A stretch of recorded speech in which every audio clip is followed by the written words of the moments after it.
Derek Dingle. I'm editor-in-chief of Black Enterprise magazine, and welcome to the first panel of the Trice Edney Black Wealth Forum. And before we start, I would first like to thank Hazel, Trice, Edney for organizing this event alongside the Congressional Black Caucus Annual Legislative Conference. Let's give Hazel a round of applause.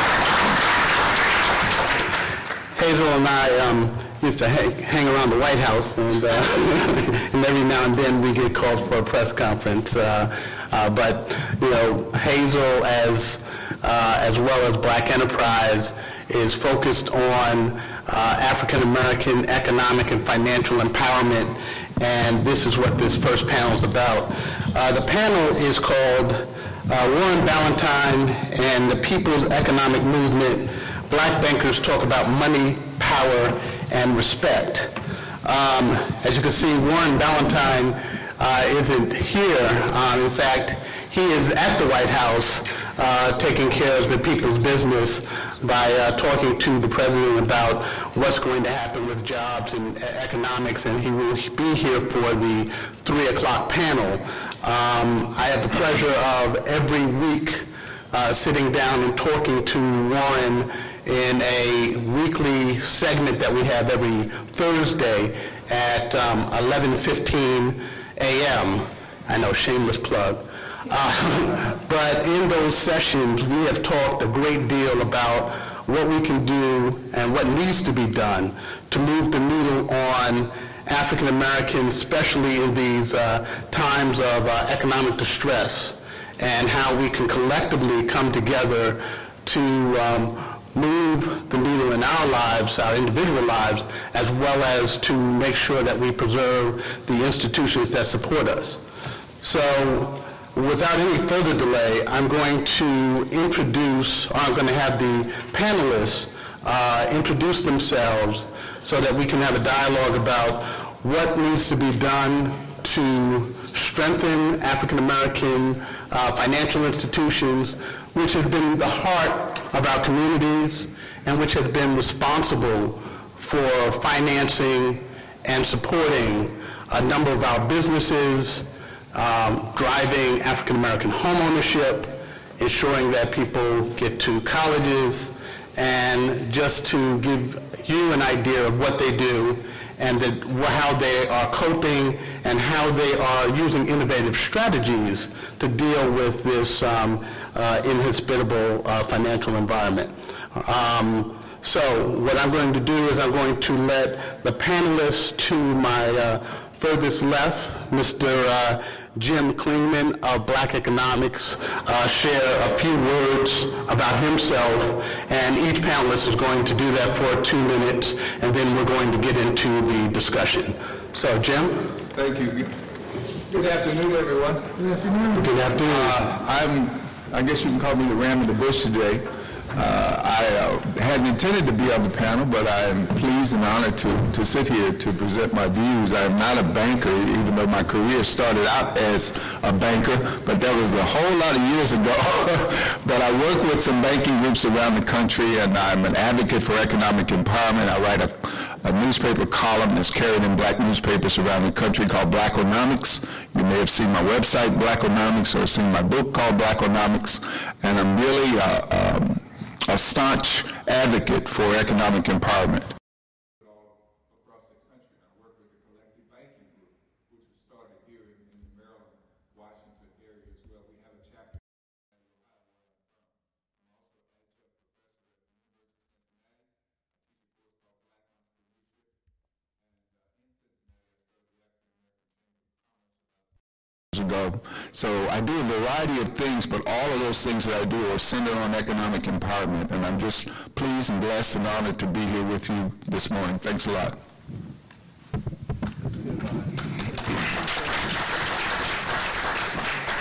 Good afternoon, everyone. I'm Darius Davis, the Executive Vice President with the Harbor Bank of Maryland. We're a $250 million asset community bank based out of Baltimore. We have 7 branch offices within the state of Maryland. footprint is pretty much Maryland, Northern Virginia, D.C., and Southern Delaware area. Our mission at the bank is to provide financial services, we give a complete broad range of financial services to the communities we serve. One thing that we do, we think especially well in serving the minority community, is provide financial literacy and education so that we can inform and educate our customer base, which is majority African American, on the different financial products and services that are available to them so they can make smart wealth management choices. Within the bank, under our holding corporation, we have the bank, we have what is called Harbor Financial Services, where we provide investment products and services. We have a for-profit community development entity where we get into what is called a new market tax credit, which we assist developers with tax credits. And we also have a nonprofit community development corporation where we deal with nonprofit organizations to help them get funding that may not qualify within the bank. So we try to provide a full array of financial services to all the customers that may come into the area.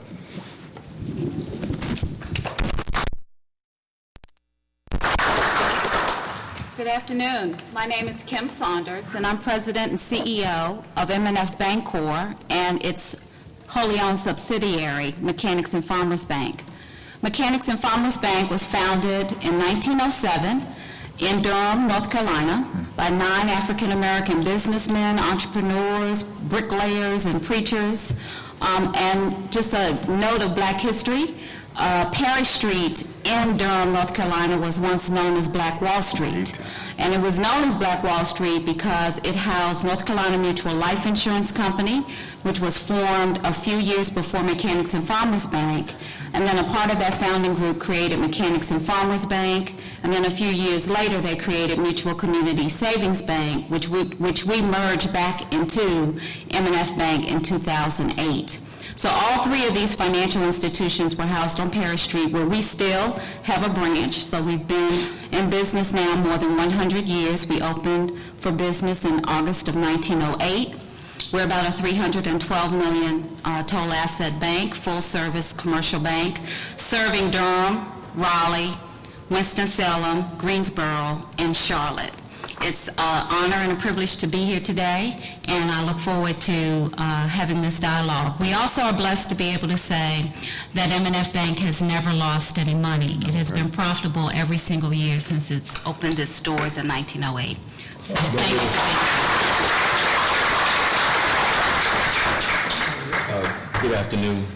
Good afternoon. I'm Doyle Mitchell. I'm President and CEO of IBW Financial Holding Company and Industrial Bank here in Washington, D.C. We're a little younger than Mechanics and Farmers. We were founded in 1934 by my grandfather and about 9 African-American businessmen in Washington, D.C. Likewise, on U Street, it used to be called the Black Connecticut Avenue, which is, I think every city probably had one at one time, and I guess we're going to talk about how we can have those type of communities and avenues again. We've been profitable all through the recession, so we haven't lost any money during the recession, which has been a blessing. And we offer a full array of products and services. I've got all my people here, if you just raise your hands. Wow. Like half the audience. And look forward to doing even better and bigger things. Good afternoon. I'm Michael Grant. I'm president of the National Bankers Association. Let me just say that about 21 years ago, in Nashville, Tennessee, a member of our organization, Doyle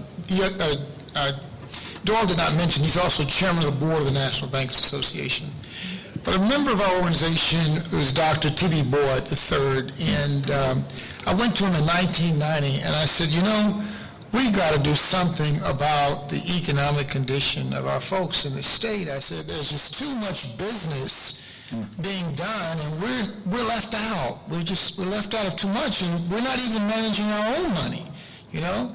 So he said, well, what do you want to do? I said, well, why don't we pull the top church leaders from across the state to Nashville, and let's see if we could have an all-day discussion about how we can use the church as a vehicle to galvanize our people. And out of that 1990 summit, which Jet Magazine covered, a number of businesses came out of those churches, and they started, back then it was mostly like senior citizens' homes and daycare stuff and schools, but the idea of business was very much planted. So 3 years ago, I became president of the National Bankers Association, and under the auspices of our board and our rebranding, we decided that we wanted the NBA to become a preeminent voice for economic development in our community. Nobody is going to save us but us. Man. And once we understand that, we'll start doing what Jews and Asians and even brothers from Africa do when they come over here. We're going to not only start businesses, we're going to run them extremely well, and we're going to support them. And it won't take any time before the people who built this country will start being able to build our own wealth. Thank you.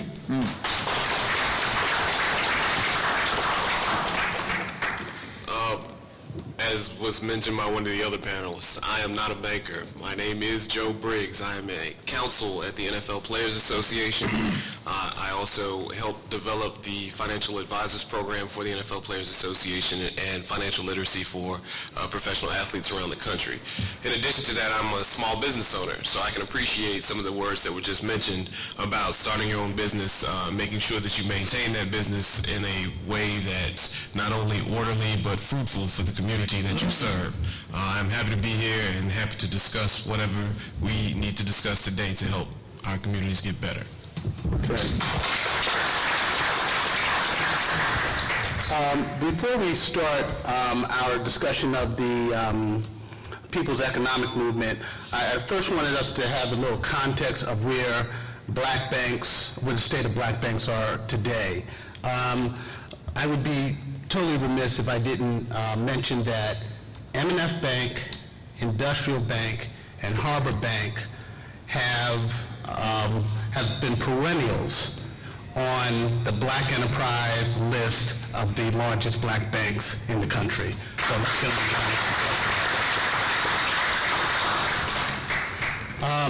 having said that, I've chronicled the black banks for years. Each June, with each of our June issues, we have a financial services overview. We talk about the state of financial institutions. And I found a statistic. I was going through the old files of Black Enterprise. And I found that in 1994, we had 54 African-American owned banks. And today we just have a little over 30. And what I wanted to start the question, and I wanted to address this first, let me see, I think you should deal with it from an MBA perspective, on how did we get to this point where we've had this dwindling of African-American banks? Yeah, it's a great question, Brother Dean. First of all, I want to thank you for the work that you do at the Black Enterprise. You guys have been doing a phenomenal job and unheralded. Let me just say, friends, that we all know in this room, because everybody in this room is intelligent, that desegregation had toxic side effects. It just did, and we all know that now, right? We don't argue that point anymore. There are even people out here saying, are HBCUs still relevant? Well, you know, what happened was once we could start moving in the mainstream and hanging around the white folks and eat where they eat and go where they go and do what they do, we thought that we were moving on up. That's right. It's a sad thing because the money was integrated, but our money was going out of the community. That's right. But everybody else was holding on to theirs. And that's really what's happened. When we stop supporting our institutions, we lose some of those institutions. But as you can see from the bankers who are here, these are some of the most intelligent, resilient, resourceful people out there. And nobody is going to care more about your community, investing in your community, building businesses in your community, strengthening the churches in your community, like these banks. So I think once our people collectively understand it, we now understand the limits of political power. We put one of us in the White House and we're still broke. Hello? So now we finally reached the conclusion that the only way for us to be strong in America is to be economically strong. And so once our people get that, and the athletes start putting their money in our banks, and the celebrities put their money in our banks, and all the millionaires put their money in our banks, we're going to need maybe a few more banks, and these banks will go to $1 billion and $2 billion banks. And Dora might want to say something. Yeah, as chair of the NBA, let me say this. 54 black banks is still a ridiculously small number of banks. So if you look at what's happened to the number of black banks in this country, it's not like we started off with a lot to begin with. So we should be ashamed of 54 or 60. If there are 80 Asian banks in this country. Yes. Think about that. There's 80 Asian banks in this country. There's 60 Hispanic banks in this country.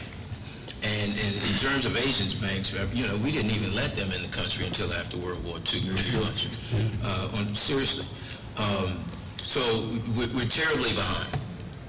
And I think everybody knows why we're behind. It's because Asians support Asians, Hispanics support Hispanics, Jews support Jews. Every ethnic group in the world supports each other, except us. And we do need to get back to that. In terms of the drop, some of these banks have been merged in with other banks, so that probably can make up. I think we're at about 36 now, somewhere around there. That's probably half the number or more that they've been merged into. There's a couple of them have not done as well, and they've been merged into other African American banks. So part of that is consolidation, and consolidation in banking is a trend. It's been a trend since I was in school. When I graduated college in 1984, there were 14,000 banks in the country.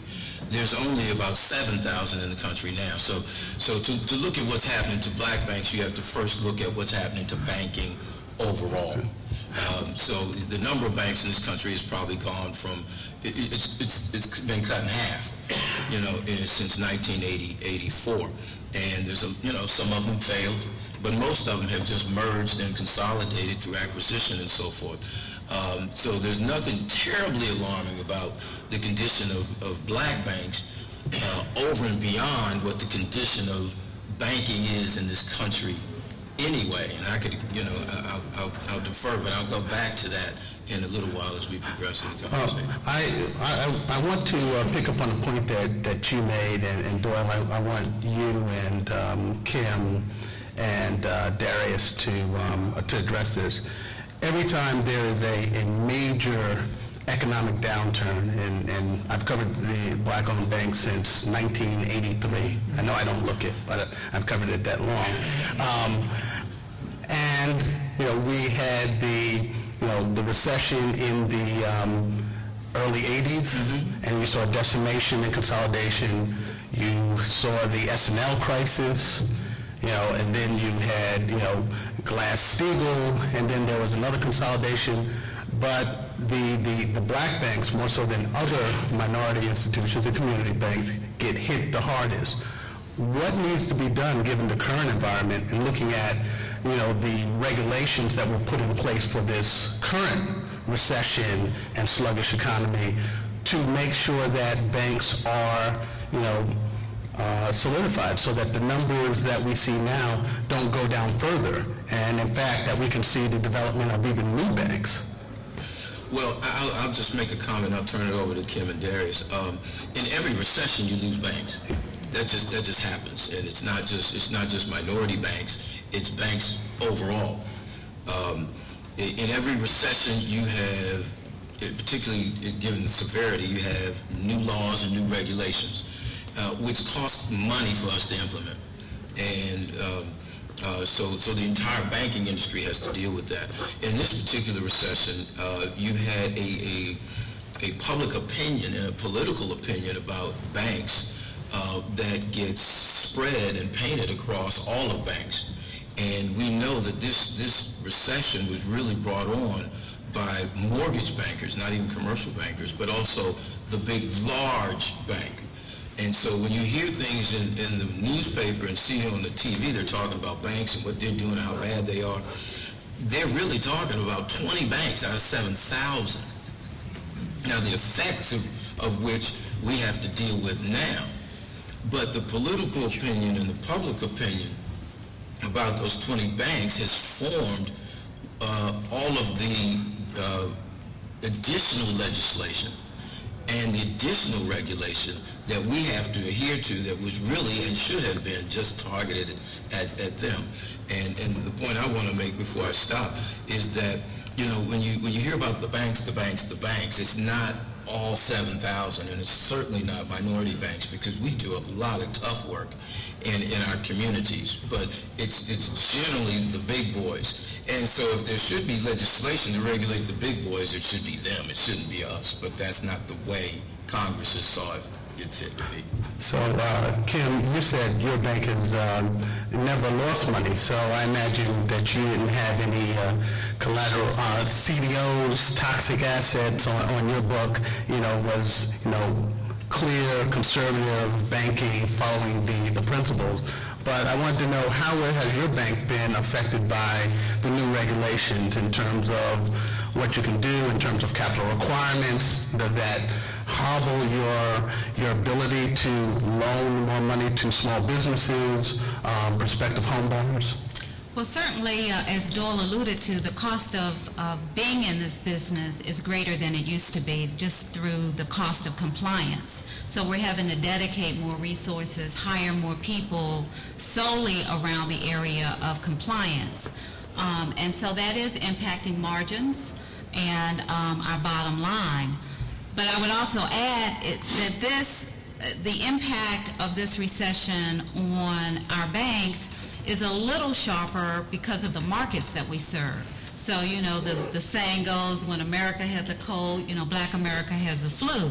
And so since we predominantly serve a market that is fragile and vulnerable, much more vulnerable, our unemployment rate is 16, 17%, so it's stated, and we're not just talking about the people who we aren't even counting. Mm-hmm. So, and the U.S. rate is 9%. So just think, if we're serving a community that has more sensitivity to a downturn, certainly all of us are being impacted in terms of asset quality in our loan portfolio. And many of us have a concentration in church lending and faith-based lending. And we know, therefore, that tithes and offerings are being impacted by this recession. So we're having to work with our borrowers through these challenging times, and certainly that's impacting how we do business and our ability to do business. We're having to dedicate more resources to working with borrowers that are challenged, rather than being able to court and bring in new business like we would like to. And we're still courting and trying to bring in new business, but not to the same scale. The other issue is that our institutions are a little bit more fragile because of capital. Whenever a bank goes out to issue capital, and if we make that affordable, we hope you would take note of that and try to participate in any capital raising process so that we'll have adequate capital. Fortunately, there was a component of TARP that was targeted for CDFI banks, which we were able to take advantage of, which has given us capital and resources to work with our communities. And then lastly, this is a business of scale. As Doyle mentioned, consolidation has occurred in the industry, and that's because we're all trying to get to scale.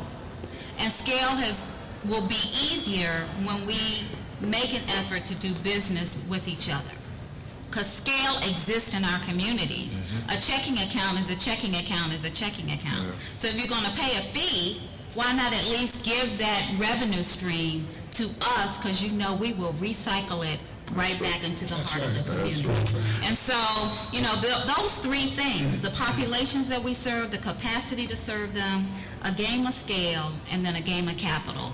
And we have the resources within ourselves to strengthen ourselves and our banks on all of those 3 points.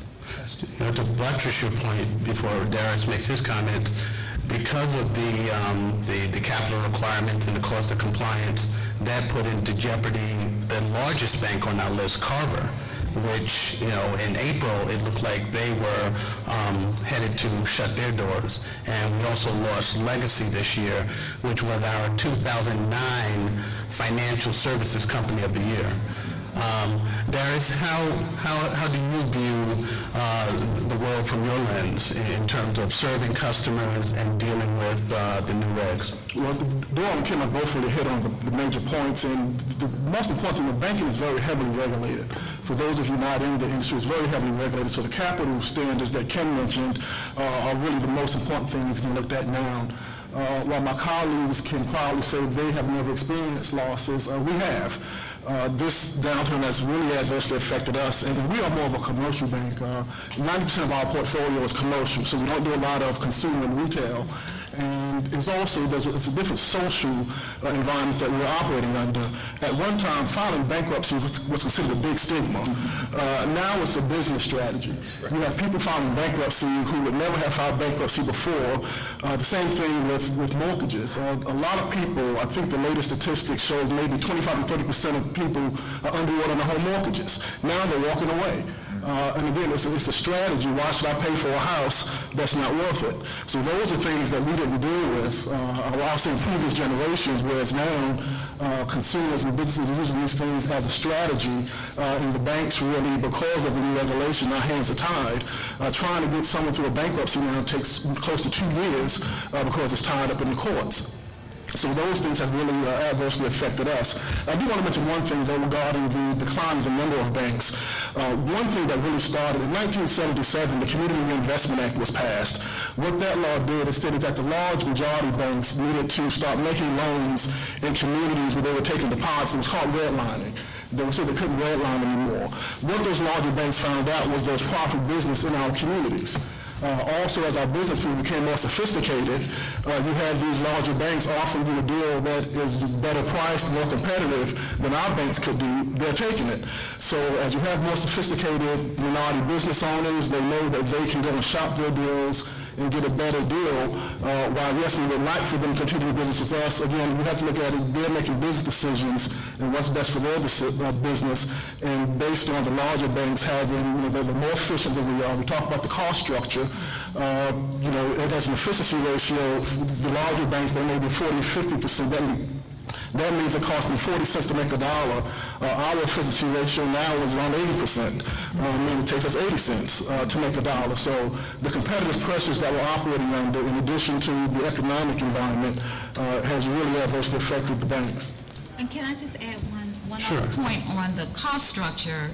We will take the time to work with our customers in a way that the large banks just don't. So when you look at that 40 cents versus that 80 cents, a lot of that has to do with the cost of people and the fact that we have troops, if you will, on the ground that are willing and able and take the time to roll up their sleeves and try to help put financials and packages and educate. That's a part of the joy of what we do.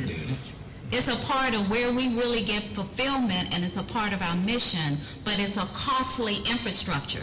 When you walk into a lot of the large banks, at the level that most of us play, it's simply a scoring process.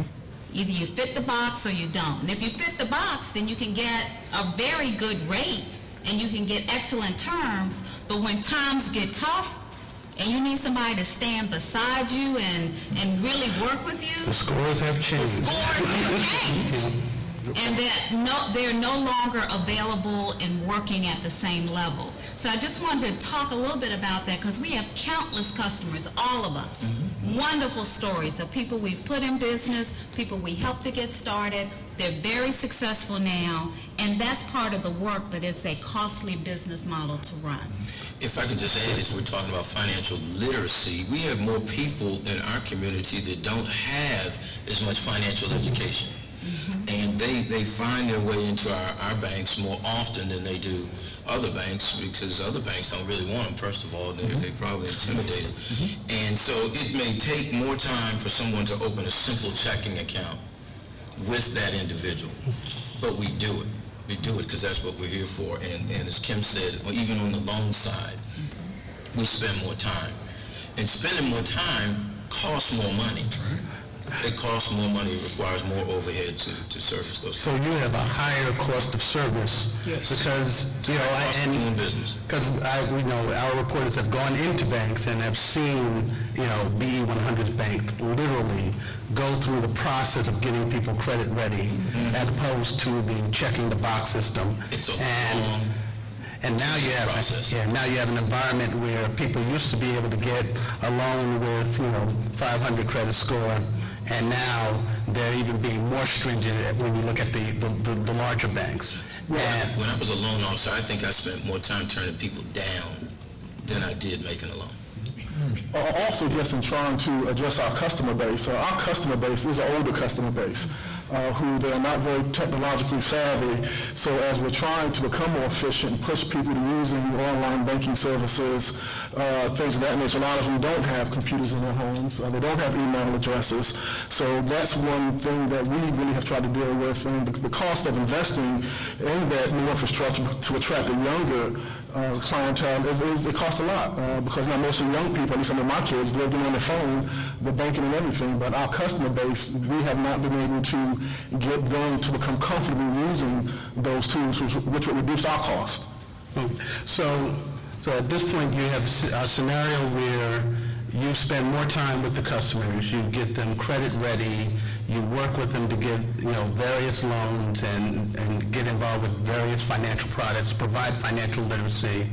So at this point, why are black banks not gaining more support from the African American community? That's one question. I'm going to direct this to Michael, and I want Jim to talk about this because this also deals with collective economics.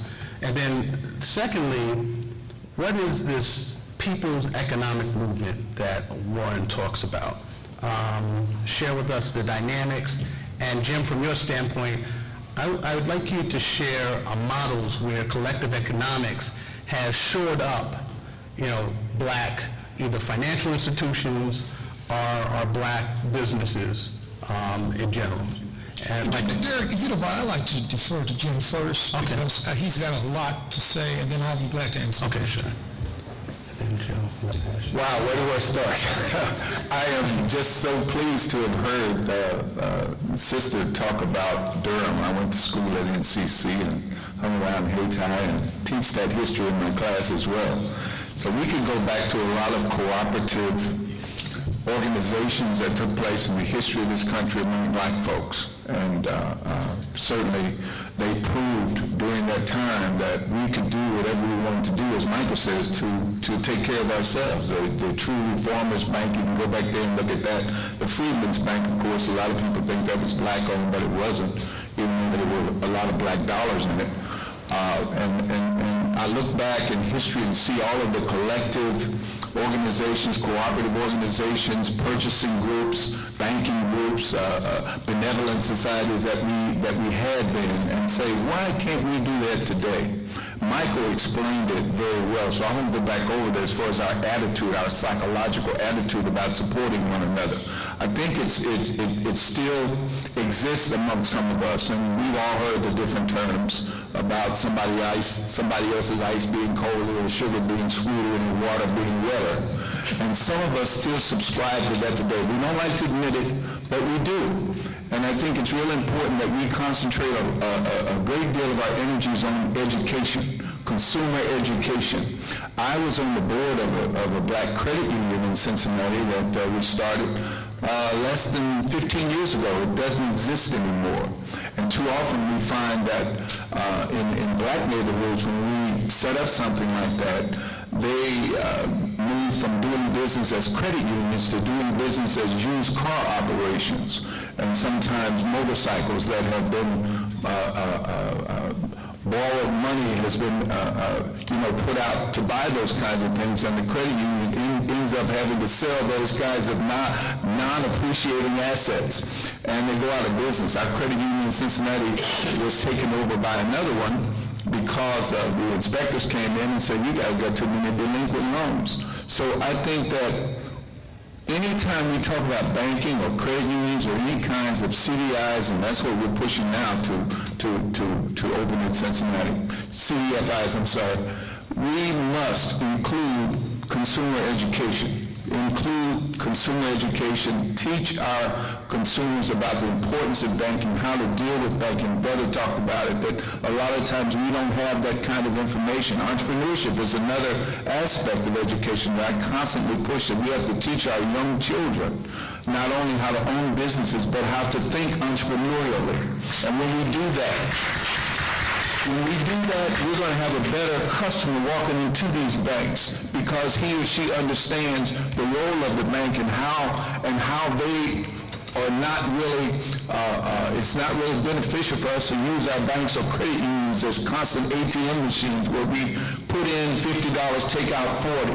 And all of that has to go into our thinking and our overall strategy as to how we want to get Brother Dingle back to the time that we supported ourselves and supported our financial institutions. I really believe in that, and that's what I work on every day. Okay. That's great, Jim. Let me just, I'm going to let Kim answer about the People's Economic Movement because she brought it to the NBA, and you'll see why in a couple of minutes. It was a phenomenal success. But you all, let's deal with this very critical issue right now because this crisis that we're in right now is really an opportunity. That's right. It's an opportunity. It's a phenomenal opportunity, and by God's grace, I'm getting a chance to talk to a lot of brothers and sisters who are in all kinds of businesses. And what crises do is they force you to turn inward, right? So what we're finding out is what we've known a long time ago. Nobody seems to be able to teach our children better than we can teach them. Amen. Nobody can discipline them better than we can discipline them. When it comes to banking, you've heard the stories. These banks are not making this up. If you look at our ROAs compared to their peer banks, you will see that overhead comes from the fact that they're spending more time with their customers.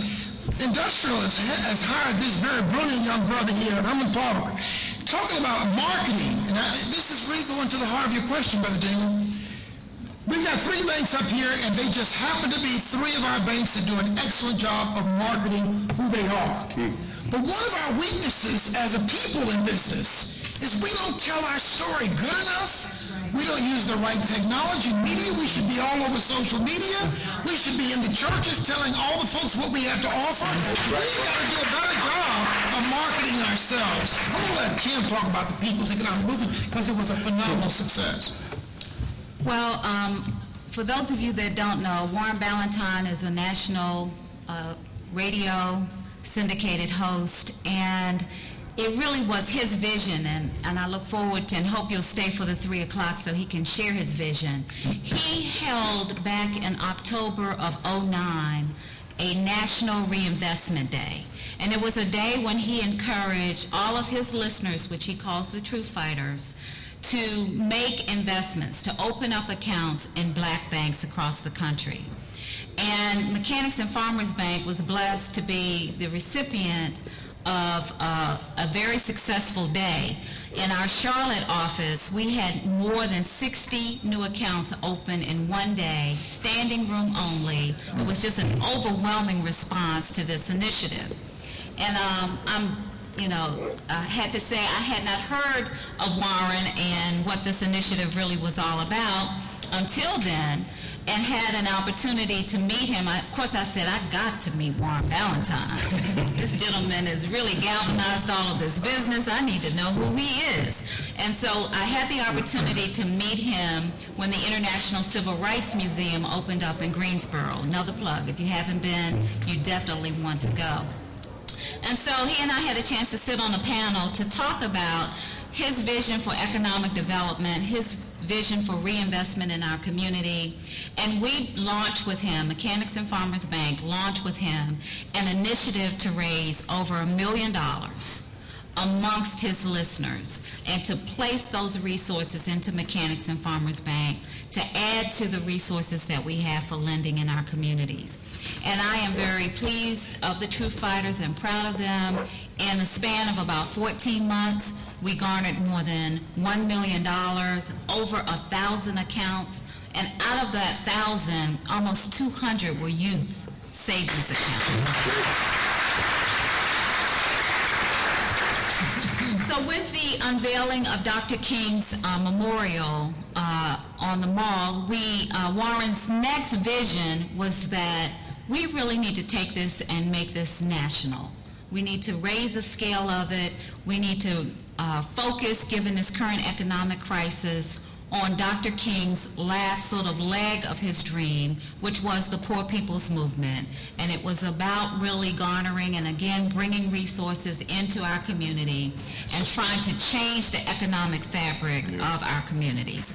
So his thought was, why don't we try to do something on a national basis? Let's take it to the NBA, which would represent all of the minority and black banks across the country that are members of that association. We're in all of the major cities, and try to target our resources as a way of honoring Dr. King's legacy and taking it to the next stage.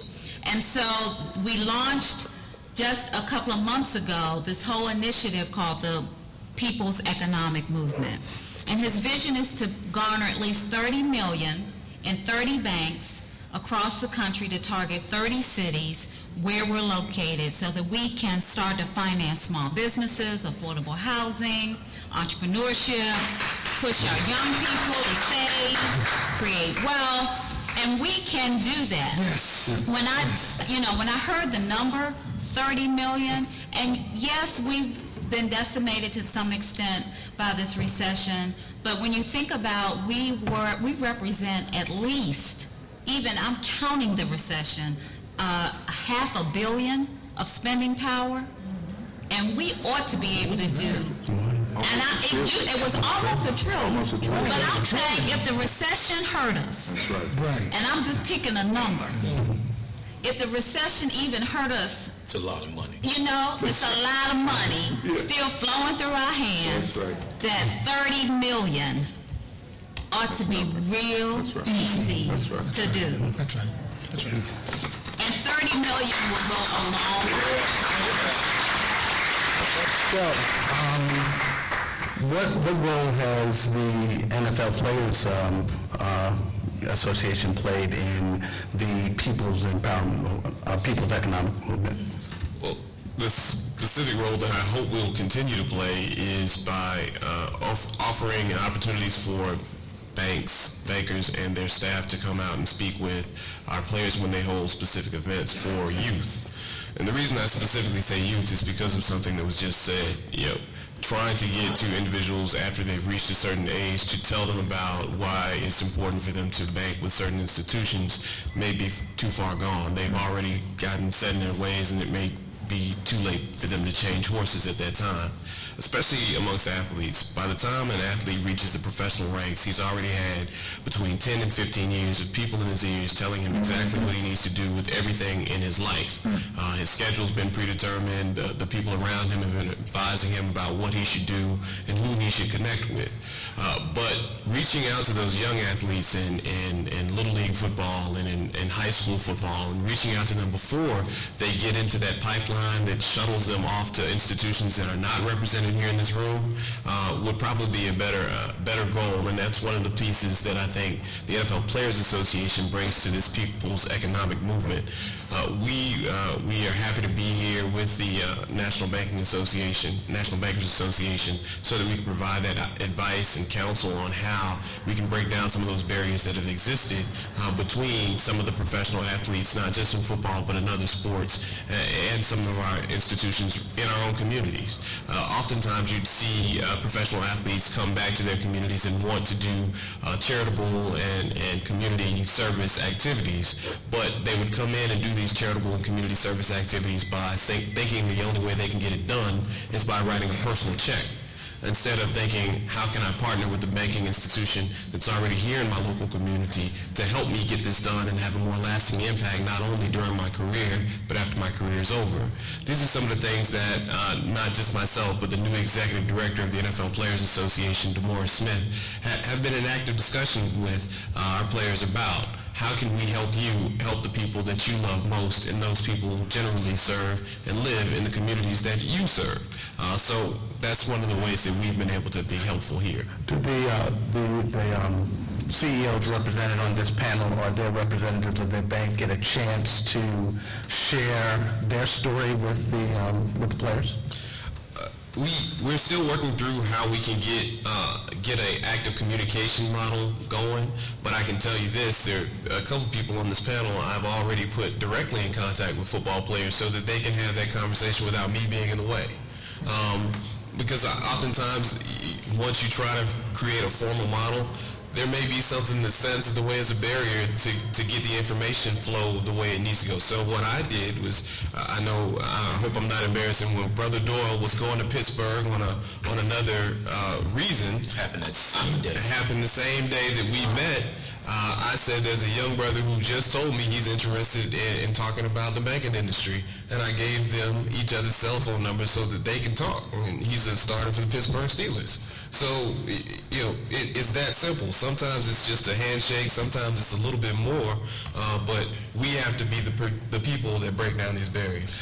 If I can also mention about national football, I just had the fortune, and Joe, I haven't even had the opportunity to discuss this with you. I was in a meeting with Ray Lewis, and Ray Lewis on Tuesday told me, you want to talk about people in their ears for all their lives. He says he's had 9 agents in his 16 years.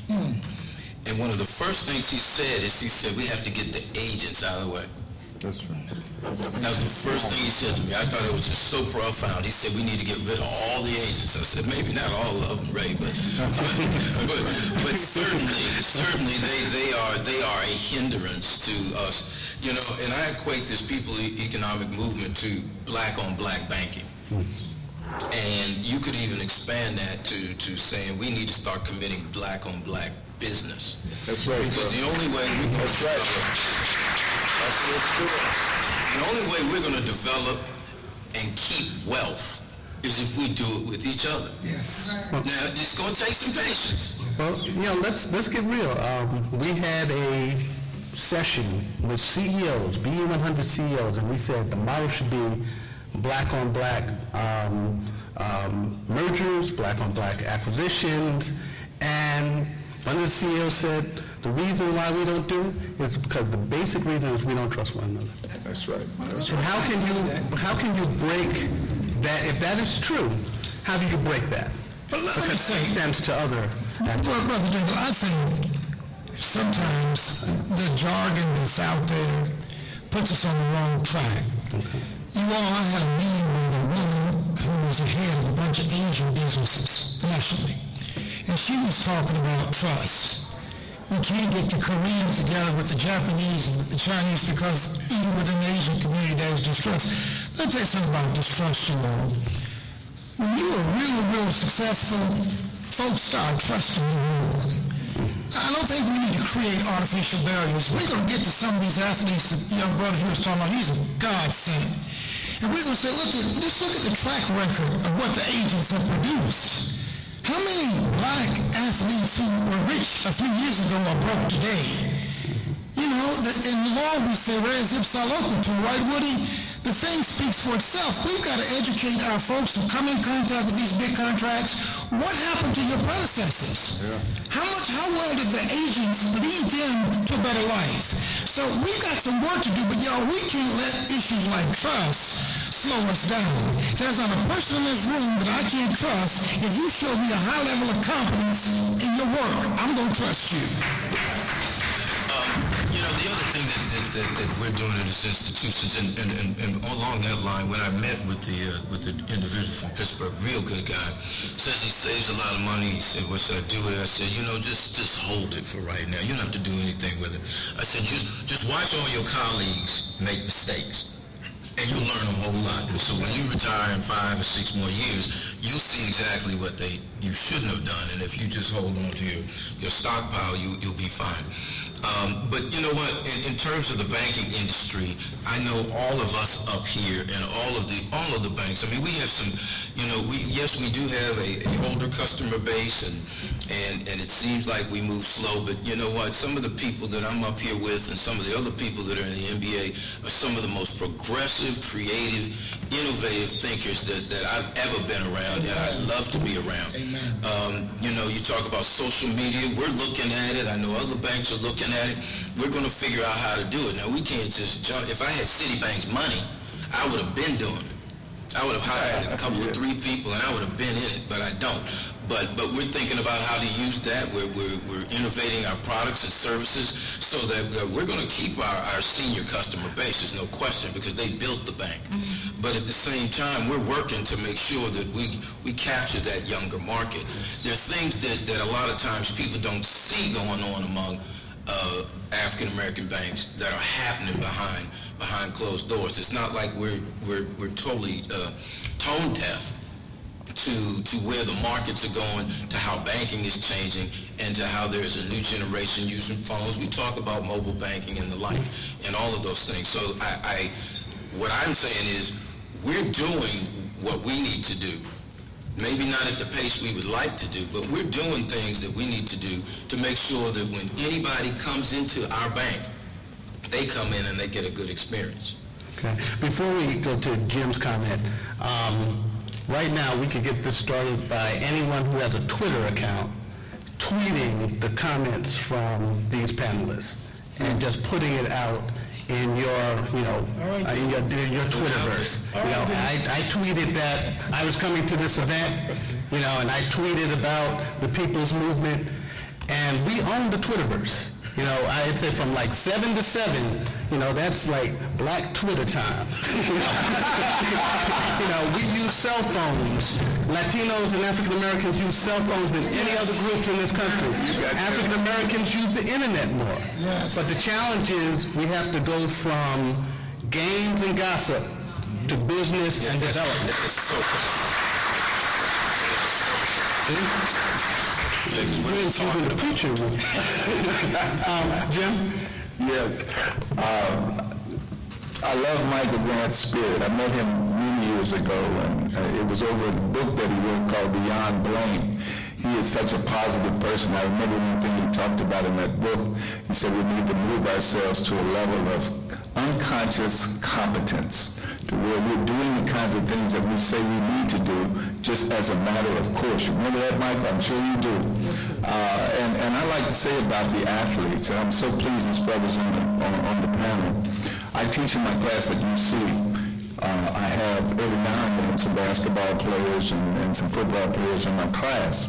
And so you're in an institution right now where there are some brothers and sisters who are going to become accountants and lawyers and everything that you want to need. You need to make those relationships now. Yes.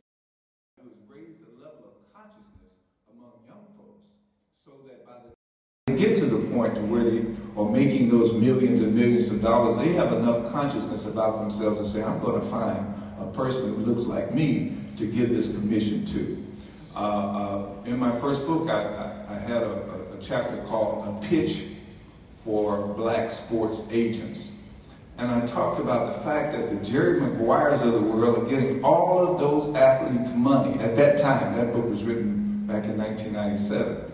And I looked forward to the day where we had more of those dollars going into black hands. We know how to do accounting, we know how to do banking, we know how to do legal stuff and negotiate contracts and all of that. So short of getting rid of all the agents, like the brother said, I would like to see a lot more. And there are some conscious athletes right now doing a lot of positive things. But I'd like to see that raised to a higher level. And again, it gets back to educating our young people about the positive nature of being conscious and of how to circulate our dollars among ourselves. And they command a huge amount of money. Yes. Entertainers as well. So it gets back to us promoting this, and as you just said, Brother Dingle, set it out right now. Because it's not just about talking about this. Yes. We have to reflect from time to time on the results of our rhetoric. We do a lot of that. Yep. And we need to put these words into action. So anything anyone can do, as Brother Dingle just said, send it out. Let's get this going across the country. And I just want to add to the dialogue. This is a great discussion. For me, one of the added things is this whole concept of trust. When I came out of Wharton Business School, one of the things that it really taught me was that when you go to do business, we don't have to like each other. It's about doing business. And there is a soon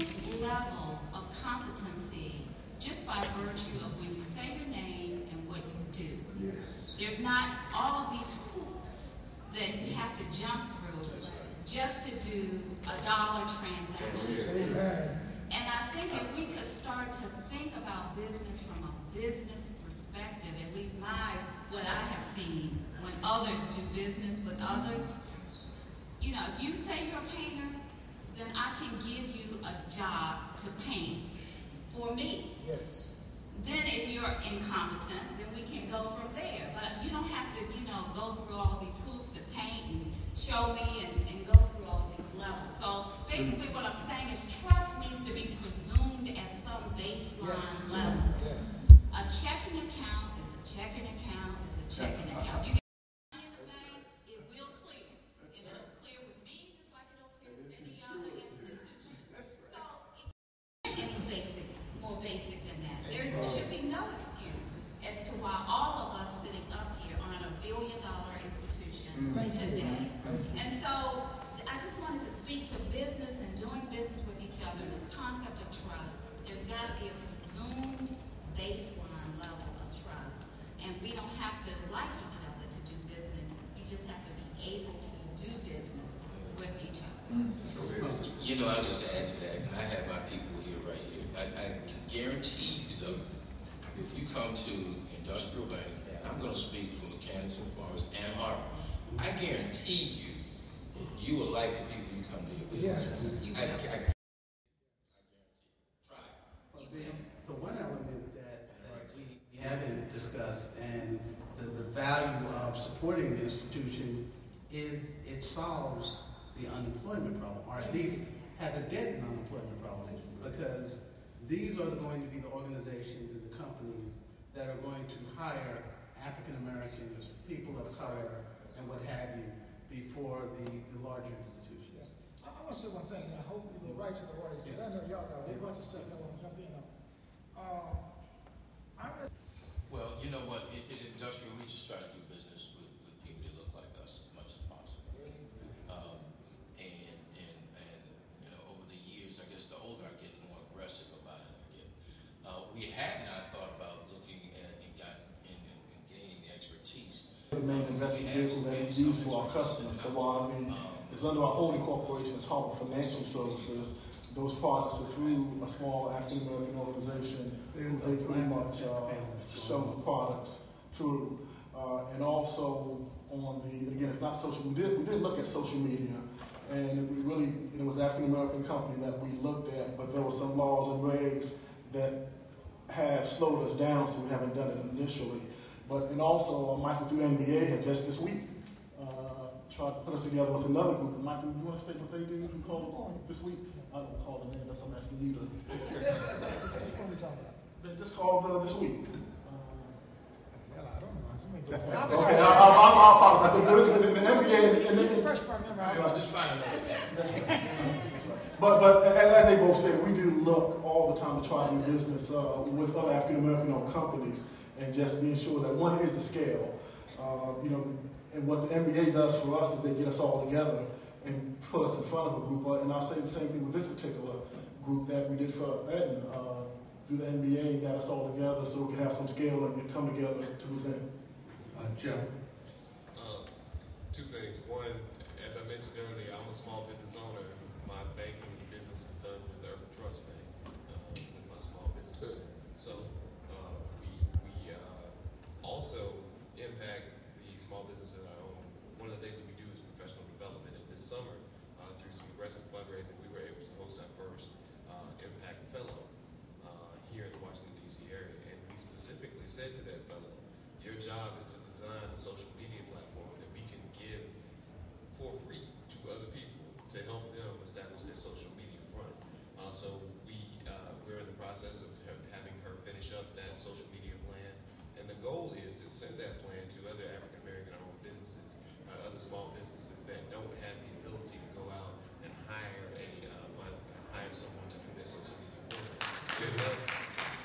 Thank you. There are enough college students that know how to do this stuff when they're sleeping that can help you out, that it should not add that much to the cost structure of your business to get active electronically through social media.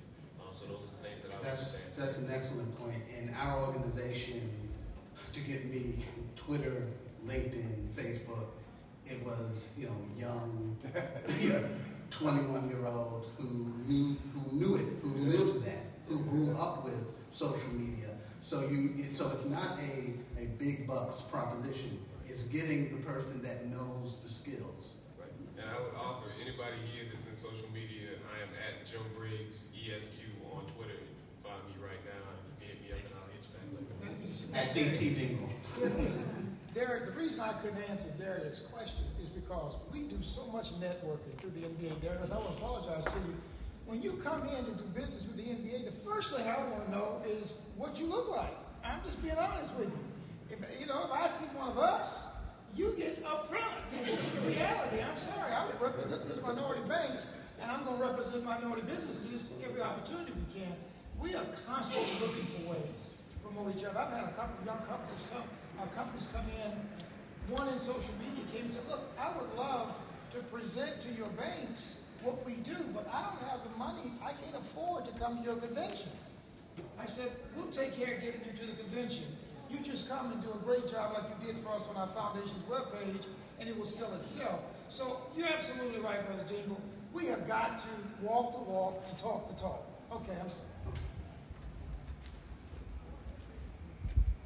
Good afternoon. My name is Gwen Lewis, and I'm from Alexandria, Virginia. My question is, I'm a nonprofit organization, and we educate our children in Alexandria, which is the second highest dropout rate in Northern Virginia, okay? We're a fledgling organization. How do we partner with you guys? Like, for instance, there is no black bank over there. A lot of our neighbors are traveling downtown to Industrial Bank. I'm going to do that as of today, okay? This room was filled up with people and I need your help with that social media thing, Joe. I really do. I thank you all. Just answer me. How do I get my network in there where you all can help my children, financial literacy, and the NFL, because we need money. We don't have money. The structure over there is upside down. You have mostly the majority whites living there, very prosperous whites, and most of the children in our school system, 75% are African American. Well, one of the things that we do, and we do it with our customers first, we do a lot of financial literacy. I think in 2010, how many hours did we? It's hundreds. We did 600 hours in 2010. 600 hours of free financial literacy, and there's a lot of people within the bank that do it. I do some myself, and the people in the branches do it, the loan officers do it, and I truly believe they like to do it. I think they really enjoy doing it. We do it for our church clients, we do it for our business clients. Anytime that one of our customers can put together a group of people, we'll come out and we'll do a home buyer seminar or basic financial literacy. We've gotten to the point we almost had a curriculum. It's become that structure. Well, to that point, we have... So we can do those kinds of things. I'm sure you all have heard about it. In 2000, there was a book called Going Local, written by Michael Schumann. He cited an example in Anacostia. He said that the annual aggregate income in Anacostia then, even though people say, oh, that's a poor section of town, it was $370 million in 2000. And President Clinton commented on it. He said the problem is not that the people in Anacostia are poor. The problem is that their dollars make a quick exit from that neighborhood. We have to make sure that we find ways to circulate our dollars among ourselves, even through not-for-profits. I emphasize at home. A lot of black folks manage millions of dollars. It's not theirs, but they're in control of it. So let's see that some businesses can get contracts. Let's see that some individual consultants can be advantaged by those dollars as we manage them in the public sector and in our private not-for-profits. If we would do those kinds of things, even though we don't have a black bank, we'll be more empowered collectively, and that will filter down to individual businesses that can grow and hire. We have just south of 2 million black businesses right now, according to the last economic census. They only hire 909,000 people. Yeah, mind-boggling, isn't it? 909,000. 1.8 million of those businesses are sole proprietorships, don't have any employees. We must change that. And the way we change that is to not just start businesses, but to grow those businesses through support and education, circulate our dollars among ourselves, and be empowered, just like all the other groups are working toward in this country. Right. Do we have any other questions? Yes. Good afternoon, everyone. My name is Mark Motley. I'm a junior accounting major from Virginia State University. With that being said, I just wanted to know, I'm not sure of your employment process, but do you all recruit students from HBCUs? Absolutely. In fact, we have a commitment to try to have at least 1, 2, 3 students all the time in the bank. And we're always looking for accounting and finance majors, and where we typically will utilize those resources is in our loan area, so that we can teach you financial analysis and credit analysis. So we always want students constantly working at the bank. And then when we have special projects on our IT, in our IT department, our marketing area, wherever we have a special project, we first reach out to Central, Johnson C. Smith, with Shaw. We're located near a lot of the HBCUs to try to see if we can get resources from them. It's good for the students, and it's good for us, and it's a way to create a pipeline of bankers to follow in our footsteps. So we are always looking for students to help us out. And that's one thing that we've done at Harvard also. We have a summer internship program that we've had for the past 6 years now.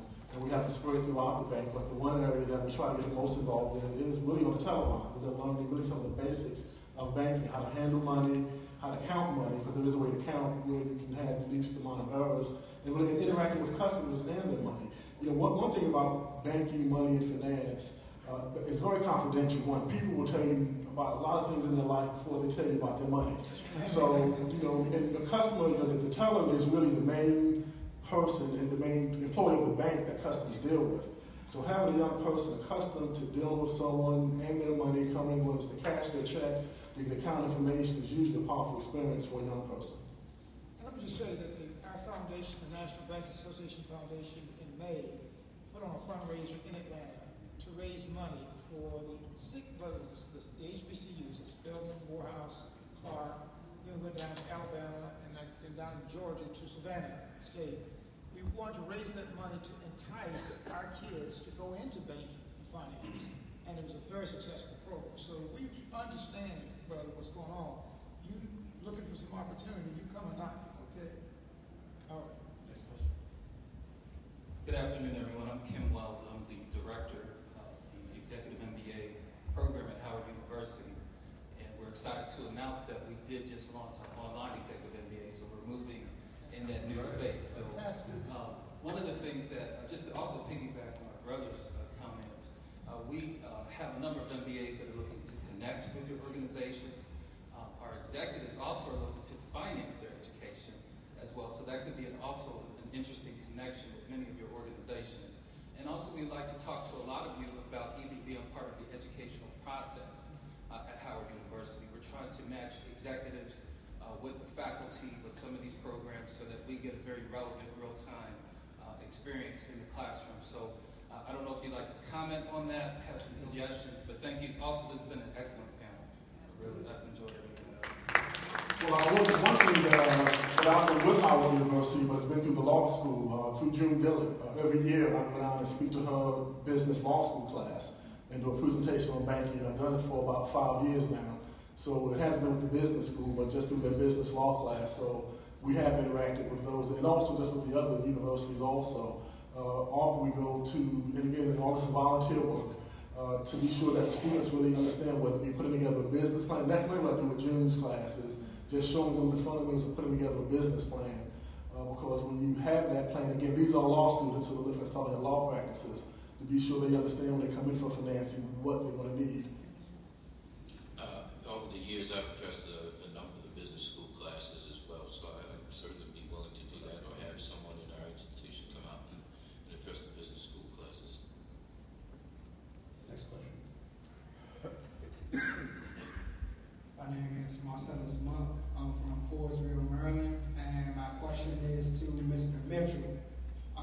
stated several of your initiatives to help fight financial illiteracy throughout the community. But my question is there any initiatives on your part or by the MBA to help make financial education a part of the public school system curriculum? Well, you know what? We through Operation Hope, we go into the schools quite often. In fact, a lot of those hours, a lot of those 600 hours that we spent in 2010 were right in the public schools in Washington, D.C. and Prince George's County, Maryland. So, absolutely. And there's people here that have done that if you want to talk to them about more of that. No, that's exactly right. I didn't comment because we had touched on it earlier to Ms. Lewis's question about financial literacy training, but we have a school that we've adopted in Baltimore that we go into, and that one has been specialized. We go into some of the others, but there's one school specifically that we have adopted, and we go in 4 times a year, every quarter, to provide financial literacy training. We've opened up savings accounts for them. We have not gotten into the school system, Austin, as your question is going to, but again, understanding how important it is. And then this is an elementary school that we feel that we have to get them at a very young age and showing them again how their savings will grow with the concept of compound interest. So, getting them young, seeing that they just let their money sit. I think it came up in one of my pieces about being patient. You will see how your money can grow. And we also do a lot of work with the schools and the kids. We even are working with some of the daycare centers, because once you're born and you have a Social Security number, you can start saving. And so that's what we're trying to teach. We even want people to think about for this holiday season. We do a huge push during the holiday. In addition to giving toys and gifts, open up a savings account for young kids and get them started early building a nest egg. It's the best gift that you could ever give. Let me add to that, Brother Dingle, that in 2001, I started an entrepreneurship high school in Cincinnati, a public Cincinnati high school. As a result of my frustration that our children, 75% of the public school system, were not getting the proper education when it comes to business, banking, financial literacy, economics, all those kinds of things. So again, each of us can do something. We have to be aggravated and disturbed enough to step out and not rely on maybe just the banks to do economic literacy. Sure, they can provide that. They have a ton of expertise. But as individual citizens who are concerned about our children, we can step up and step out and just knock on the door and rattle the cage until something happens, because these are our children. I work with the Kaufman Foundation, the Gates Foundation, and NIFTY out of New York to get our teachers trained, to design the whole program. It took a year, but I finally got the Board of Education in Cincinnati to accept it, and we started that high school, a high school for entrepreneurship right there. And it can be done across the country. Gates had a statement recently. I just finished with this. Bill Gates had a statement recently. He said, "I shudder to think the shape that our children are going to be in on a global level, because so many of them have not been exposed to entrepreneurship." Now, what does that say about our children? As the sister said earlier, we definitely have pneumonia and the flu because this country because it sneezed. So we definitely have to take more charge, work with the banks, work with the financial organizations to educate our children on entrepreneurship and business, and they will gain all of that information that you just talked about, the savings and all of these kinds of things, if we would take that charge onto ourselves. And there's another organization, Black Enterprise. We have our Wealth for Life program, which teaches financial literacy to young people as well as to adults. And we have, with our Entrepreneurs Conference, which will be in Chicago from May 23rd to 26th in 2012, we have a Teenpreneur program where we teach kids the basics of starting a business, from marketing, finance, the 9 yards, and they get to interact with BE 100 CEOs and the like. And some of them, dust the older entrepreneurs in terms of their energy and their innovativeness. So there are other avenues to get that information to kids and build that next generation of the Black entrepreneurial class. I didn't mention, we actually have a bank in a school, and we also teach a budgeting class in one of the schools. I think in Prince George's County. Good afternoon. My name is Norm Bond. I'm the chairman of the National Alliance of Market Developers who came out of Philadelphia. I had a question for the bankers. One is the marketing and outreach efforts that you're doing. A lot of the consumers, you know, as we talk about the importance of supporting black businesses, are interested. We're raising that consciousness, as Jim Klingman mentioned. The issue I'm having in approaching a lot of the banks, particularly black-owned banks, is that they're not really doing marketing, outreach, and a lot of the majority banks are even advertising in black media, you know, newspapers, radio, and so they're attracting a lot of the black consumer dollars. So that was my first question. And my second question was related to Jim in terms of the issue of redirecting and recycling the dollars. I want to know if any of you have a best practices type geography where we can see a community where blacks are beating the statistic of only 5% of our money being redirected to black-owned businesses, because if so, perhaps that's a model that we can use in other parts of the country with some specific behaviors that they're doing that we can then replicate. Well, you know what, we do a lot of marketing. We do a lot of advertising, but you know what, and this is why I was saying earlier, we have to be patient with doing, you know, black-on-black banking, black-on-black business. The reason a lot of people don't see it is because we don't have $1 billion budget. Yeah. But there's a lot of people. We have a partnership with the Washington Informer magazine. Raise your hand, Denise. And we get great results out of our partnership with them. If you read the Washington Informer, you know we're in it. You know, but if you read another newspaper or you watch another TV station, you might not see it there because you know we don't have $1 billion budget. If we had $1 billion budget, we'd do $1 billion worth of marketing, wouldn't you? Oh, yeah. We could find out it. So and I'm sure my colleagues, you know, we're doing a lot of marketing for the budget that we have, and it's been effective with those outlets, Radio One included. And he's right on point with that. We have a TV ad campaign going on now. But again, we have to be strategic in our dollars. So when does it run? It runs at the news, 5 o'clock in the morning during the news, 6 o'clock during the news, 11. So if you're watching the news, you're going to see it. If you're not watching the news, you're not going to see it. But again, it's a television ad, and we found out it has been very effective for us. But we can't, and also in the Baltimore Times, in the minority papers, we do advertise extensively there.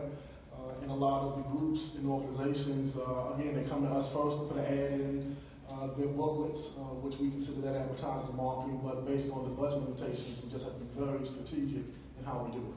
Okay. Let me say just one thing about advertising. Where's Hazel at there? She's in right there. About to tell us to stop. Well, hey, let me just tell you something. I met Hazel years ago when she was out there covering all of our major events. And she does an extraordinary job. She put the people's economic movement all over the country. She has her own business right now. Any one of you who wants to release a press release, you all use Hazel. It's quality work. She's been giving forever.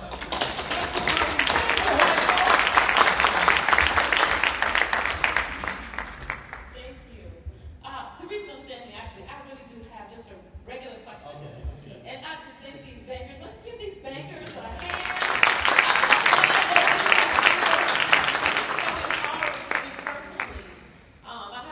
To make. It's like I'm afraid of banks. I need something that I just envision a class called Demystifying the Bank. And this is the reason why things happen to me in banks that I don't understand. And when you have your financial literacy conferences and you know, teachings, etc., you might want to teach from the other perspective. Teach about what you do as opposed to what we should be doing. For example, as a new business owner, thank you, Michael, for that prompt.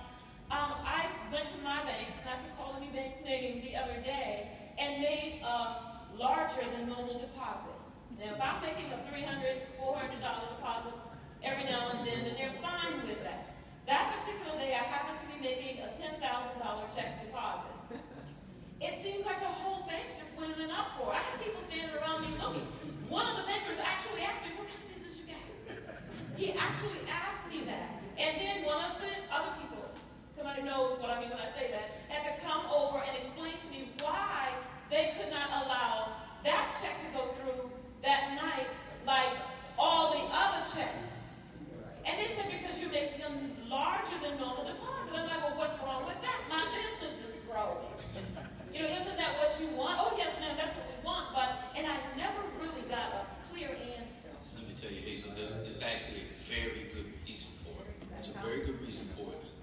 at the same time, the reasons that happen is a result of additional regulations, regulations and requirement from the U.S. Patriot Act, and even some more recent things. So if you make a large cash deposit, someone will ask you, where'd you get the cash?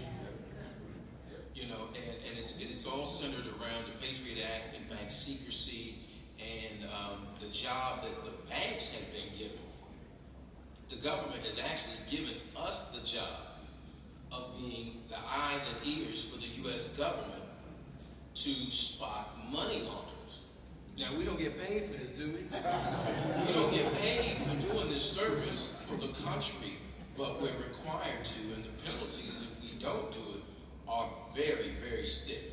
So that's, you know, you talk about demystifying banks and people being afraid of banks. You know, there are 30 million people in the country, and I'm sure most of them are minorities, that don't even have bank accounts, that are not even in the banking system. And one of the biggest reasons why they're not in the banking system is fear. They're afraid of the banks. I mean, my God, I mean, you know, you said it yourself. And you've been in business for a long time doing it. So just imagine people that you know are unemployed or welfare, and you know and so what do? They take the checks to the liquor store and they get charged 10% for cash. So you know, I can talk about why that was, but you know what? There's a lot of things in banking that a lot of times don't make sense to you and I. But you know what? There are good reasons for it, and it usually comes down to this is the law that says the banks must do this. There are regulations that say the banks must do this. Hey, so what I'd like to recommend, and everyone in here, if you haven't yet, get to know your banker. And try to get to know your banker before you need something. Because it's all about relationships. If you would have went and if you knew someone, they could have overrode it and approved it for you because they know who you are. And then even along to what Dora was stating, those regulations, one is called Know Your Customer. And again, the burden has been put on the banks. If you do something out of the ordinary, we're supposed to ask. So it's just a matter of them not really knowing if it's a new account, they're looking at the activity. But once you get to know someone, and a relationship with a banker over a long period of time really means a lot. Because then when you come across the issue, they can call that person and they can get it done for you. But it's important that you know someone and really know someone in the bank. I would recommend before you really need them. Banking is probably one of the most regulated industries in the country. You would not believe some of the things we're required to do. I didn't even believe some of the things we're required to do. We're going to go to the next question.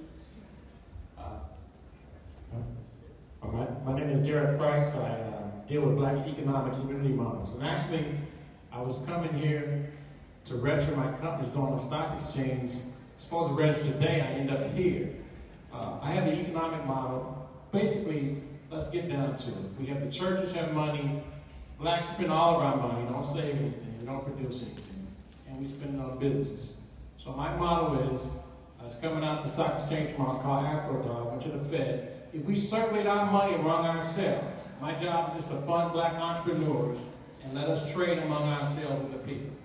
Every time we spend money, it goes to a nonprofit, to a church for the safety net. We spend money on people in our community. It's not our community, they have to pay it into the community, and we get the brothers unemployed working on a weekly payroll. So the fund is to get our money spending along a social closed-loop group, which is our economics. The church, the business, and the community act as one cohesive group. In February, Black History Month, we're going to raise $100 million to fund Black, to fund the banks. We're going to give each bank $5 million. We're coming out next week with an offering for $10 a share, just to have kids own a share on the wall. That's all I want you to kids. Buy one share and put your kids on the wall. And then in February, it'll be $100 a share. And that's our $100 million capital raise. But the whole point is, we have enough money. We spend $1 trillion with 40 million people. India's got $1 billion, and they have $1 trillion. We spend more money on soft drinks than Nigeria's economy, and they got oil. So all our economy and wealth is right here. We just spend it one way and it never comes back. So what I did is made sure we have a vehicle, sir. If you have a question. Oh, my question was this. I was just telling you that because I buy bags. I'm just telling you. I was just trying to tell you that's my economic piece. This is going through the banking system. And just really here, just empower the banks. That's all I just want to tell you about the program. My question for the NFL is, I was down there, and I'm sure you know Eric Pettis, a lot of brothers invested in the casino down in Alabama. And I think that's why Lewis told you the agents are the problem. So I used to try and talk to athletes. What happens is the agents steer them away from investing in any black business or black banks. That's their forte. So I was trying to see, Joe, what type of ear do you have just for the whole industry? Because you still have to go through the agent who has the closest ear and advisor to the actually athlete. So what type of emphasis can you do to get around that and have us talk directly to them? Well, one, I think that starting at the top of the model or at the end of the road is probably the worst place for you to start. Trying to start talking to the NFL player, there's already a wall built up around them. Talk to the player when he's still in high school, still in middle school, maybe even still in college about why financial literacy is important, and as someone else mentioned earlier today, how they can develop a consciousness about themselves and the community that they come from and how they can best help themselves in that community would probably be a better model.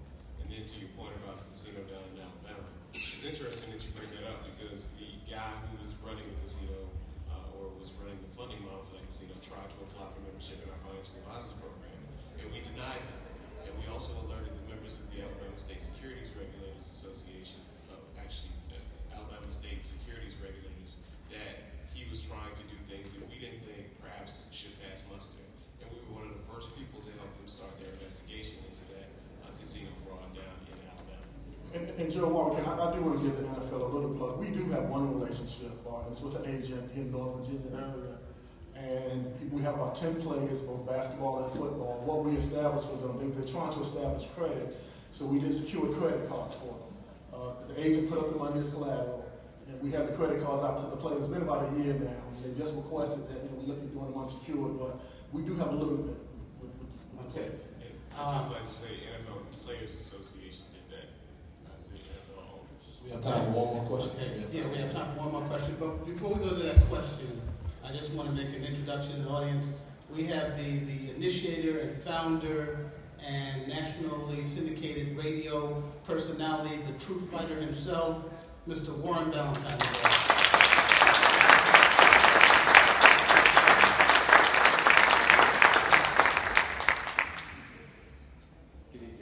Good evening. I'm William Hitler. I've been in the financial service world for about 25 years. I know that what I would like to do is ask you for your help on two things. The first thing is the language of money. I've managed over $1 billion in mutual funds and all that. But what I'm seeing is that we run people away and we make them fearful because we use terms that are above their head. So I know that we all went to schools here in the United States. And the biggest math problem that you had in high school was probably thousands. But now I'm hearing this awesome power effect where we always have to talk about in billions and trillions. And the average person only makes about $30,000 a year. So they can't relate. So I'm asking you first and foremost, if you begin to talk to what we call the common people, can we use a more common term on their life? For instance, you said that the average net worth is $6,000. $6,500. Right. So that's a long way from $1 billion or $1 million. So we need to begin to understand the language that will get to our people better. The second thing is this idea of creating wealth.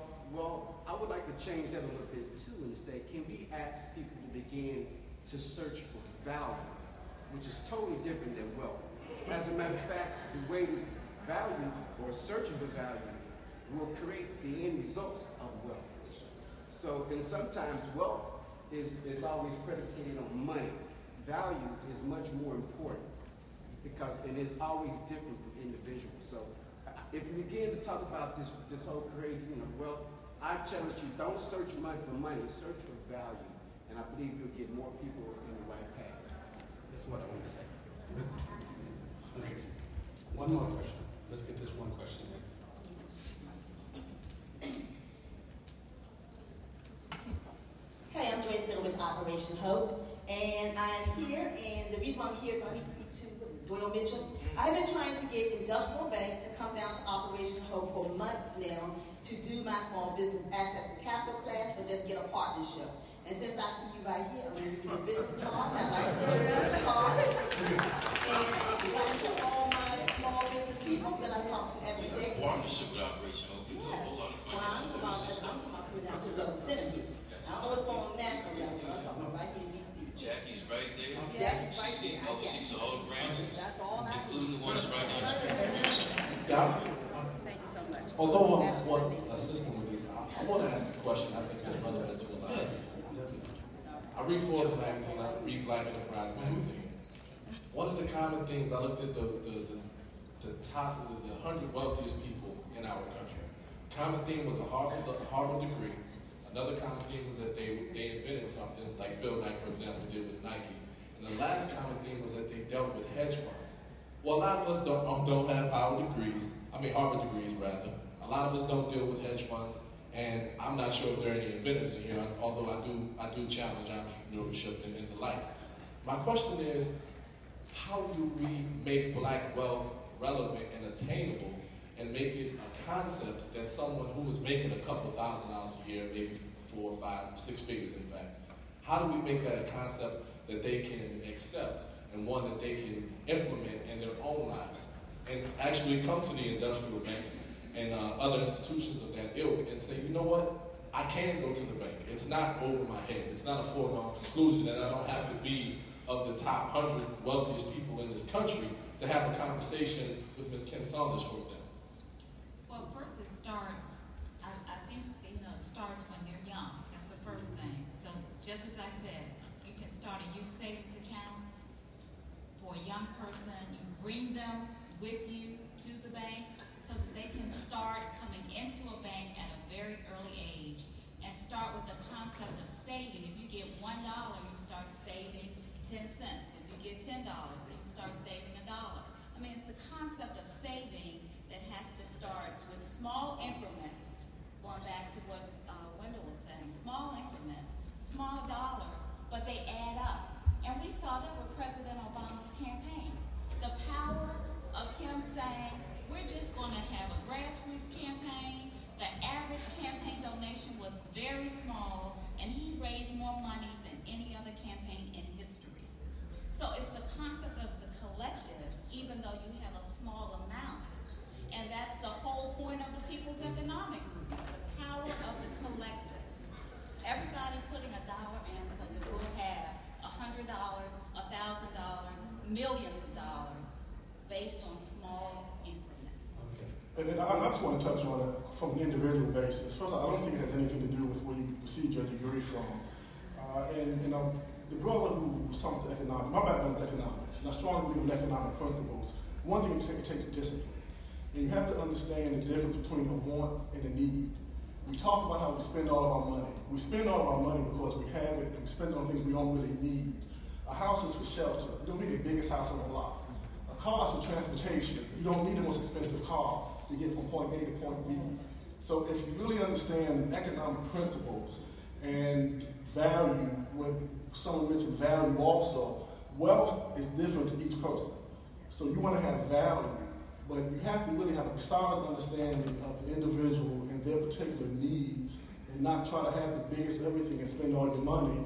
And then if you know just some basic principles of investment, your money will grow. Your money will grow very quickly. Michael and then Jim, both of you are going to have the last comment. Okay, let me just say this, please, to all the sisters.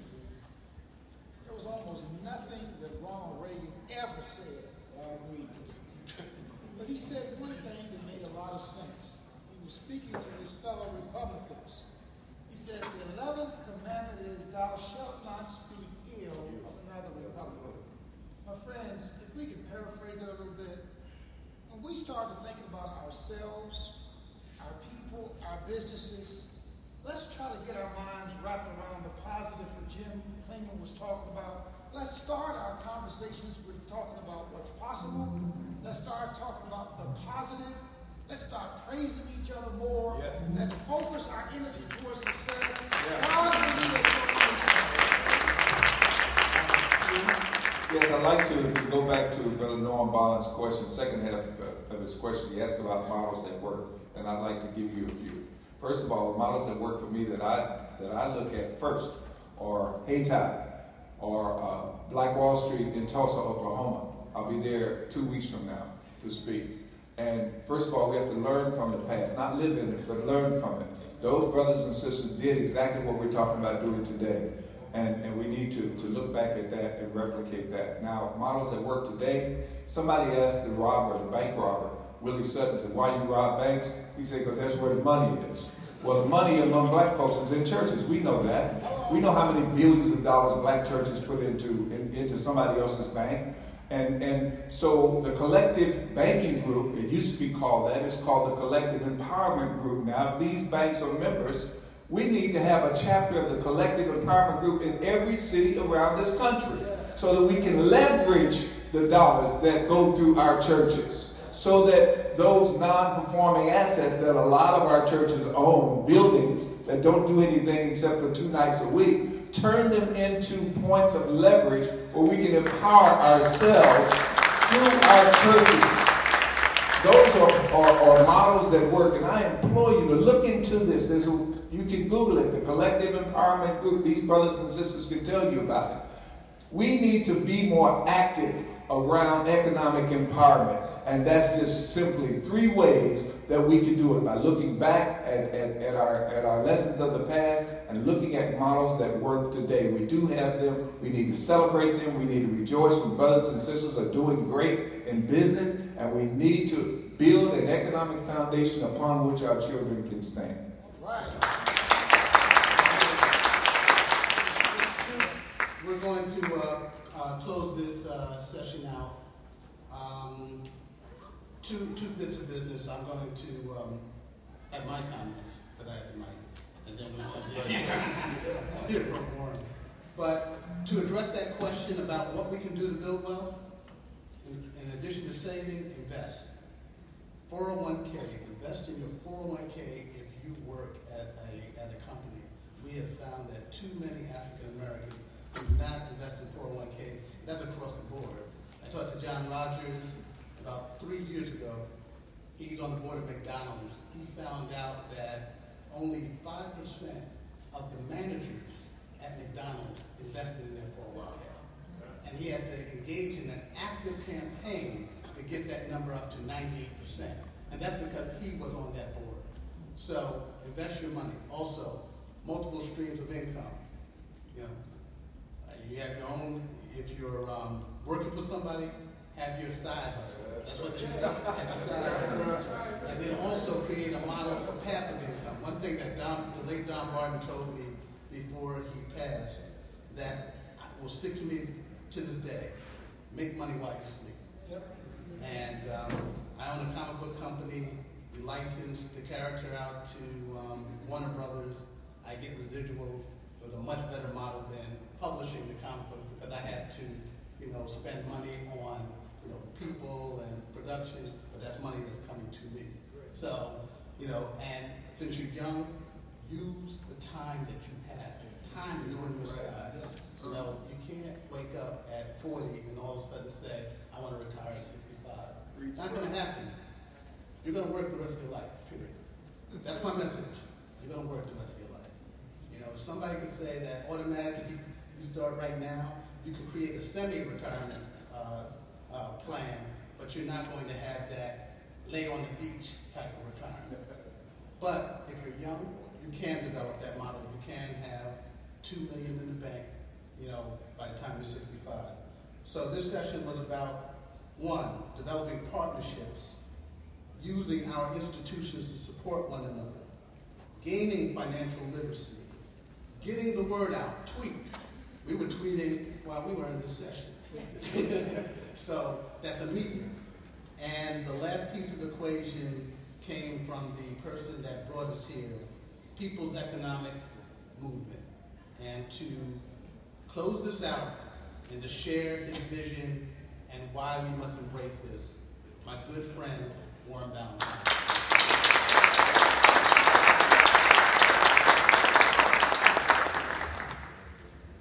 I want to thank everybody for coming out and apologize.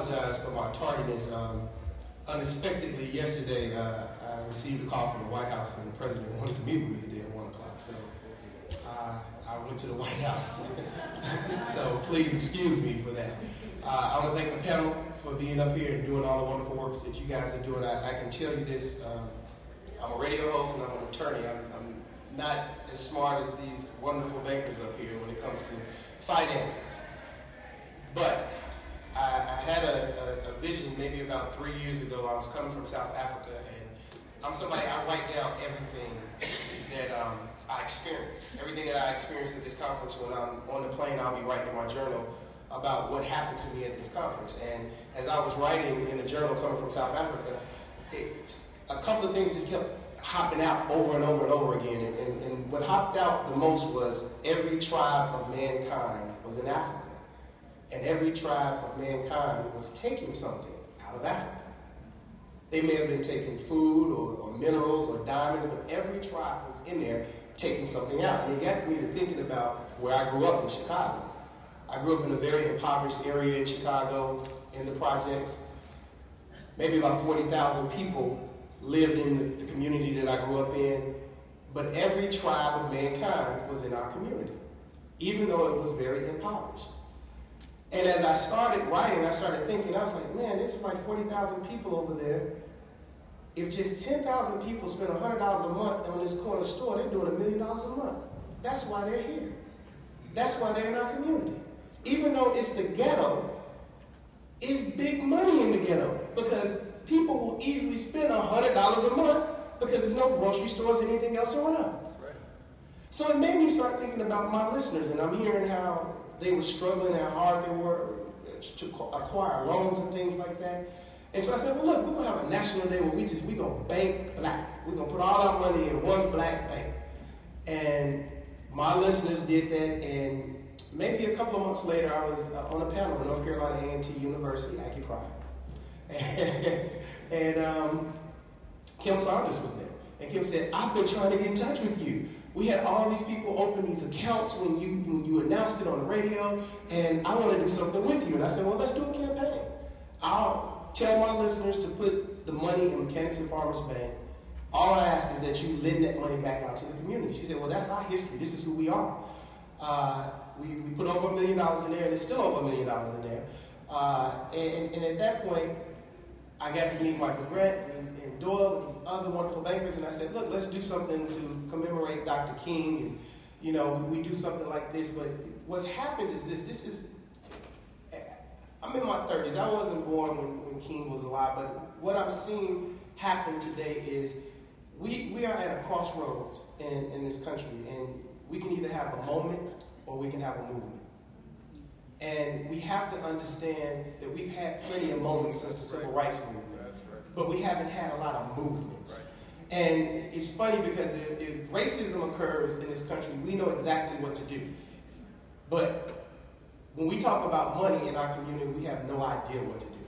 And we have to start by investing in our community-based banks. We need to invest in the community, which is investing in us. You know, I listened to you guys from when I walked in here, and you guys were talking about the plan that will work and other things. And to me, it's only one plan that will work. We have to have geese sense. And a lot of people say, geese sense, what are you talking about? Have you ever seen a flock of geese fly?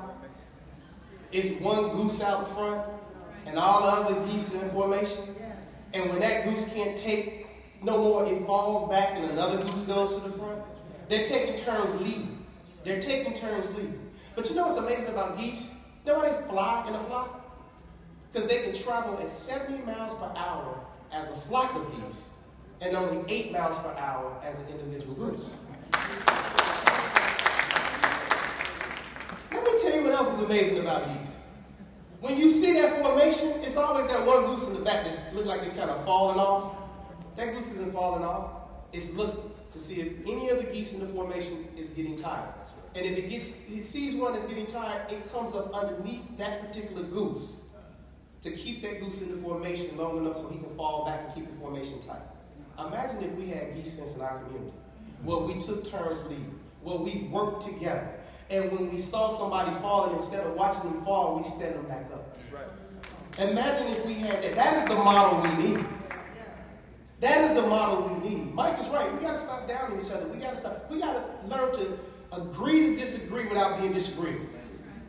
When we learn to do that and look at each other as not just how much money I can make off of you, how can I get over on you, what am I getting out of this?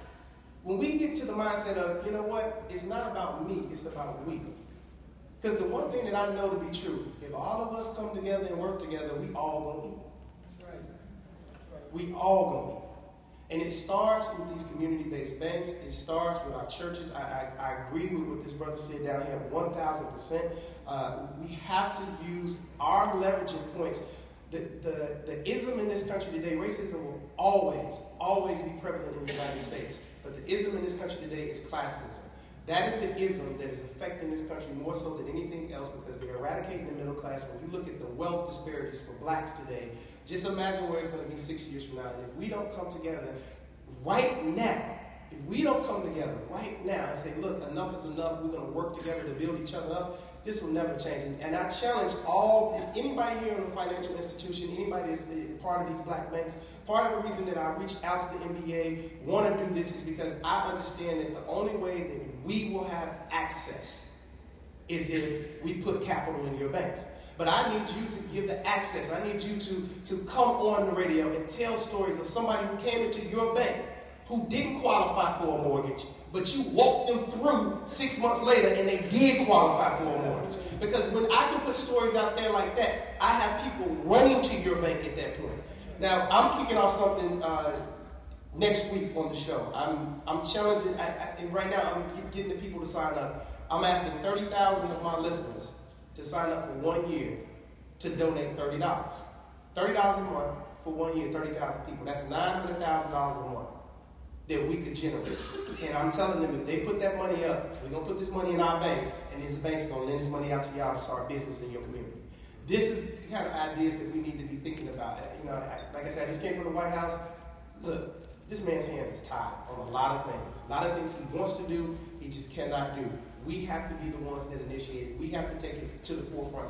And as much as we march, and look, I'm a praying man. I love God, but I believe in faith without works, and I believe that He gives me five senses for a reason. If we do not start working together, we will drown alone. Simple as that. So I'm glad that you guys came to this. I hope you'll stay for the next panel. It's going to be fantastic. I thank everybody, all the panelists. Give them a round of applause. Give Derek a round of applause. Give James a round of applause. Thank you all, and hopefully we can go forward from this point on. Thank you. And you can follow me on Twitter under like Joe. Why you want to follow me, man? I mean, just